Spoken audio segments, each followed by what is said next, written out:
Thank you for choosing to watch this informational video about addiction. We are a research team comprised of professionals from various fields who've come together to create this resource to help increase the general understanding of addiction. First, we want to explain what we mean by addiction. For many people, the first thing that comes to mind when they hear the word addiction is illicit drug use or problematic alcohol use. The compulsive use of alcohol and other drugs constitutes one form of addiction, specifically chemical addiction. But addiction can also manifest in the compulsive engagement in particular behaviors, such as gambling, internet gaming, pornography use, sex, and shopping. In this training video, we will be discussing addiction as one disorder with many different types of expressions, some that take the form of alcohol and other drug use, and some that take the form of behaviors. So why should you care about addiction? Why watch this video? Addiction is a prevalent disorder that affects individuals, their families, friends, colleagues, and communities. It's likely that all of us have been touched by addiction in some way. In fact, according to the Substance Abuse and Mental Health Services Administration, 19.7 million people in the United States ages 12 and older had a substance use disorder in the previous year. That is 7.2% of all people ages 12 and up in this country. In the realm of behavioral addictions, research suggests that approximately 1.5 million Americans struggle with gambling addiction, and up to 6% of adults in the U.S. have sex addiction. Now, addiction is not just a problem for adults. Many first engagements in addictive behaviors occur during adolescence. In fact, studies show that among those in treatment for substance use disorders, almost 75% began using substances at age 17 or younger. Almost 30% of the sample reported first using substances between the ages of 12 and 14 years old. With regard to pornography, recent research indicates that age of first exposure is approximately 12 years old, with almost 70% of 14 to 18-year-olds reporting that they view pornography. It's obvious that engagement in addictive behaviors is something that often occurs during adolescence. Therefore, we believe that those who work with youth should be equipped to recognize addiction and know how to address it. Let's talk a little bit about what addiction is and what it isn't. Some people believe that addiction is a matter of will, that people who have chemical or behavioral addiction simply made bad choices or have some sort of character flaw. This simply isn't true. We know that addiction is a brain disease and is influenced by our genetics, family history, experiences, and neurobiological makeup. Addictive behaviors affect the structures in our brain associated with reward. The reward center of the brain releases neurotransmitters that can make us feel pleasure, euphoria, calm, and other rewarding experiences. Alcohol and other drugs, as well as engagement in certain behaviors, activate this system and trigger the experience of reward. It's important to note that individuals' reward centers operate differently based on their genetics. In addition, early experiences, like trauma, can make us more susceptible to seeking out ways to trigger our reward centers with drugs of abuse or potentially addictive behaviors. It is important that individuals who work with youth are aware of how addiction affects the brain. We need to let go of the idea that drug use or engagement in addictive behaviors is just the result of deviance or a moral failing. Instead, we need to understand how drugs of abuse and behavioral addictions activate the reward system in the brain and, with continuous use, can actually make changes to neural networks in the brain that increase drug-seeking behaviors or compulsive engagement in addictive behaviors. The more we understand addiction as a brain disease, the more effective our prevention and intervention efforts can become. So how can you tell if someone has an addiction? Just because a person plays internet games or drinks alcohol doesn't mean they have an addiction, does it? Many people use drugs of abuse or engage in potentially addictive behaviors without having an addiction. However, if a person begins demonstrating the 4 C's of addiction, further assessment is likely needed. What are the 4 C's?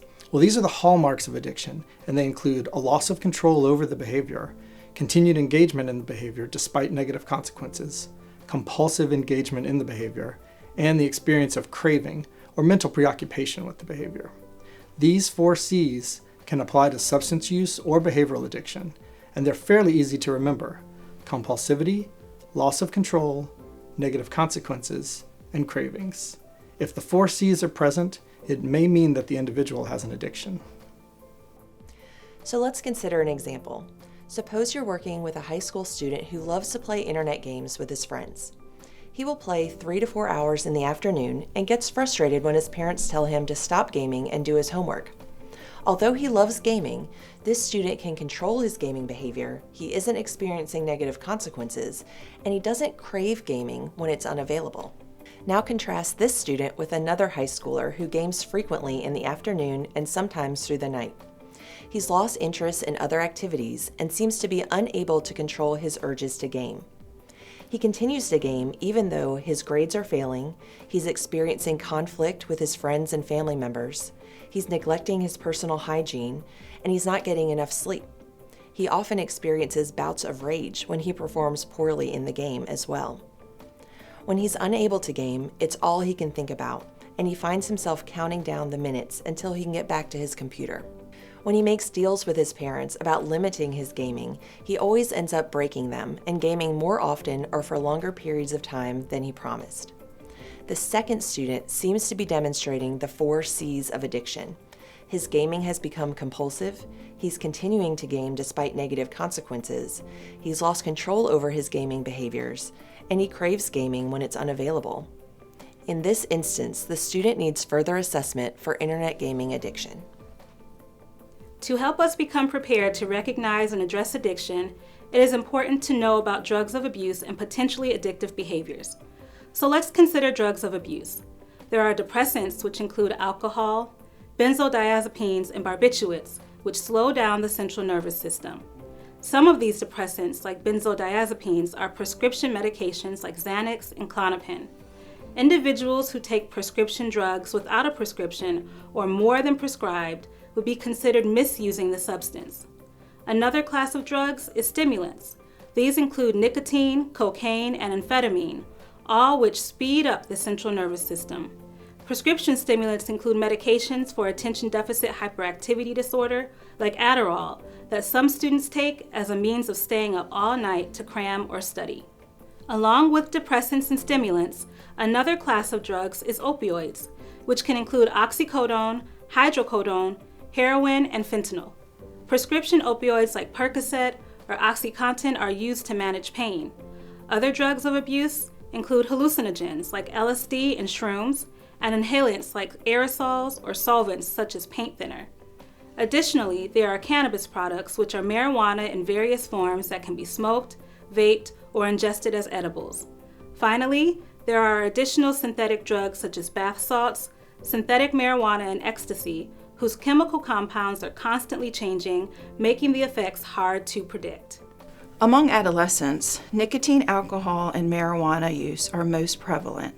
In fact, recent Monitoring the Future national data revealed that among 10th graders, 24% had used nicotine in the previous month, 18% had used marijuana, 8% had been drunk, and 2.4% had used amphetamine. Importantly, vaping or using e-cigarettes continues to be prevalent among teenagers. Although many adolescents are vaping nicotine, 14% of 12th graders reported vaping marijuana in the past month. Along with drugs of abuse, those who work with adolescents should be aware of potentially addictive behaviors. These include activities like gambling, which includes sports betting and fantasy sports betting, internet gaming, social media use, sex, pornography, exercise, work, shopping, and non-suicidal self-injury, which refers to intentional acts of harm to one's body without the intent to die. For some individuals, engagement in these behaviors can become compulsive, out of control, continue despite negative consequences, and lead to cravings when the behavior is unavailable. These individuals may have a behavioral addiction.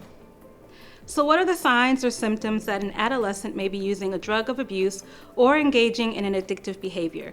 There are several things to look out for, such as changes in attitude, behavior, or appearance, increased tardiness or absenteeism, signs of intoxication like slurring words, hyperactivity, or erratic behavior, spending time with drug-using peers, failing grades, or reduced participation in class, isolation, secrecy, and extreme emotional highs and lows.